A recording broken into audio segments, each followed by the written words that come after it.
મોટું જંગલ. જંગલમાં એક મોટા હાથીભાઈ રહેતા હતા અને હાથીભાઈને એક નાનકડું એવું શું હતું? બચ્ચું. એનું નામ શું હતું? ગજુ. અને એક જંગલમાં એક ખિસકોલી બેન રહેતા હતા. ખિસકોલી બેનને પણ નાનકડું એવું બચ્ચું હતું. એનું નામ હતું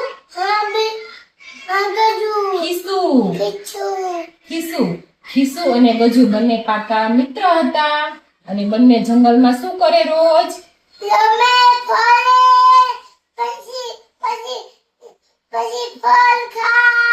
રમે ફરે અને જંગલમાં જે મળે એ બધું ફળ ને એવું ખાય. એક દિવસ જંગલમાં ફરતા ફરતા એને શું જોયું? આંબાનું ઝાડ. એની ઉપર શું લટકતું હતું? મસ્ત મસ્ત કેરી લટકતી હતી. પછી એને તો મન થઈ ગયું. ખીસુબેન તો દોડીને ઝાડ ઉપર દોડીને મીંડા કેરી ખાવા, પણ ગજુભાઈ ઝાડ સુધી ઉપર ચડી શક્યા નહીં. પછી શું કરવા લાગ્યા? જોર જોરથી રડવા લાગ્યા. તો ખીસુબેને પૂછ્યું કે કેમ રડો છો?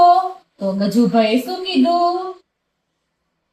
કે હું ઝાડ આમ કેરી સુધી પહોંચી શકતો નથી, તો મને કેરી ખાવા મળશે નહીં.